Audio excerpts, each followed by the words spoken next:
চীন ষষ্ঠ প্রজন্মের ফাইটার জেট তৈরি করে আধুনিক সামরিক দুনিয়ার পুরো হিসাব নিকাশ এক ঝটকায় বদলে দিয়েছে।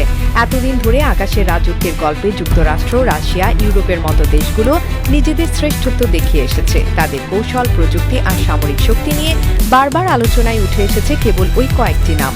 কিন্তু এবার সেই চেনা হিসাব বদলেছে। বিশ্বকে চমকে দিয়ে চীন এমন এক যুদ্ধবিমান তৈরি করেছে যা প্রযুক্তির দিক থেকে পুরো আকাশপথের নিয়ন্ত্রণ এবং ভবিষ্যতের কৌশলগত অবস্থান বদলে দেওয়ার মতো ক্ষমতা রাখে। এই যুদ্ধবিমান ষষ্ঠ প্রজন্মের, বিশ্বের যে কোনো যুদ্ধবিমানের তুলনায় অনেক ধাপে গিয়ে, শব্দের চেয়েও বেশি গতিসম্পন্ন ইঞ্জিন, এমন স্টিলথ ক্ষমতা যা আধুনিক রাডার সিস্টেম পর্যন্ত শনাক্ত করতে ব্যর্থ হয়, শত্রুপক্ষের প্রতিরক্ষা ব্যবস্থাকে সম্পূর্ণ ফাঁকি দেওয়ার সক্ষমতা, আর সবচেয়ে গুরুত্বপূর্ণ মহাকাশের কাছাকাছি উচ্চতায় গিয়ে মিশন পরিচালনা করার প্রযুক্তি। সব মিলিয়ে এটি এখন পর্যন্ত বিশ্বের সবচেয়ে আধুনিক এবং রহস্যময় ফাইটার জেটের তালিকায় প্রথম সারিতে।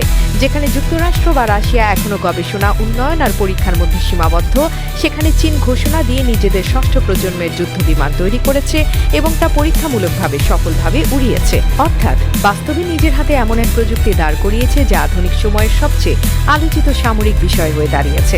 চীনের এই অর্জন বিশ্বকে চোখে আঙুল দিয়ে দেখিয়ে দিয়েছে আধুনিক যুদ্ধের ময়দানে শক্তির ভারসাম্য কত দ্রুত বদলে যেতে পারে।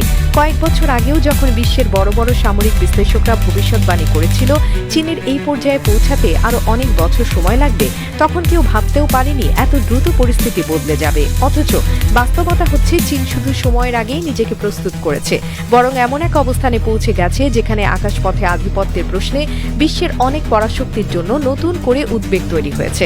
এই যুদ্ধবিমান এমনভাবে তৈরি যাতে শত্রু দেশের আকাশ সীমায় প্রবেশ করার আগে কোনো রাডার ডিটেকশন সিস্টেম বা প্রতিরক্ষা ব্যবস্থা তার উপস্থিতি টের পায় না। লক্ষ্যবস্তুতে নিখুঁতভাবে আঘাত করে ধ্বংসযজ্ঞ চালিয়ে ঠিক আগমনের গতিতেই নিরাপদে ফিরে আসতে সক্ষম। শব্দের গতিবেগ ছাড়িয়ে মহাকাশের কাছাকাছি পৌঁছে যাওয়ার ক্ষমতা এই যুদ্ধবিমানকে আরো অনেক বেশি বিপজ্জনক করে তুলেছে। এর ফলে পৃথিবীর বাইরেও সামরিক অভিযানের ক্ষেত্রে চীন যে এখন সম্পূর্ণ প্রস্তুত সেটা পরিষ্কার। বিশ্বের সামনে এই ঘটনা স্পষ্ট করে দিয়েছে যে আধুনিক যুদ্ধবিমানের দুনিয়ায় চীন আর আগের জায়গায় নেই। যারা এতদিন ধরে ভেবেছিল চীন কেবল নকল প্রযুক্তি বা কথার বড়াই দিয়ে নিজেদের শক্তি দেখায়, তাদের হিসাবের খাতা এখন সম্পূর্ণ উল্টে গেছে। বাস্তবে চীন নিজস্ব প্রযুক্তি, গবেষণা আর সামরিক পরিকল্পনা দিয়ে এমন জায়গায় পৌঁছে গেছে যেখানে যুদ্ধের নিয়ম পর্যন্ত বদলে দিতে পারে। এই যুদ্ধবিমান কৌশলগতভাবে বিশ্ব রাজনীতিতে নিজেদের অবস্থান দৃঢ় করার জন্য চীনের সবচেয়ে বড় হাতিয়ার। শত্রু দেশের সীমান্তে কোনো রকম আগাম সতর্কতা ছাড়াই প্রবেশ করার ক্ষমতা, কৌশলগত টার্গেটে নিখুঁতভাবে হামলা চালানোর সক্ষমতা এবং আকাশপথে আধিপত্যের বার্তা স্পষ্ট করে দিয়েছে চীন এখন সামরিক দিক থেকে আর কোনোভাবেই পিছিয়ে নেই।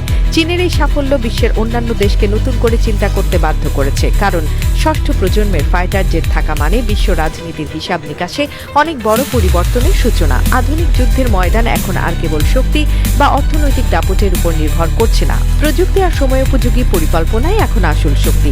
চীন সেই বাস্তবতা চোখে আঙুল দিয়ে দেখিয়ে দিয়েছে।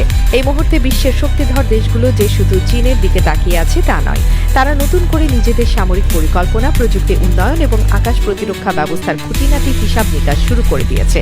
কারণ ষষ্ঠ প্রজন্মের ফাইটার জেট আকাশে ওড়া মানে শত্রুপক্ষের জন্য এক দুঃস্বপ্নের শুরু, আর সেই দুঃস্বপ্ন এখন বাস্তবে পরিণত হয়েছে। চীনের এই অর্জনের ফলে আকাশপথে ভবিষ্যতের দখলদারির প্রথম ধাপ শুরু হয়ে গেছে। বাকিরা এখন কেবল সময়ের অপেক্ষায়।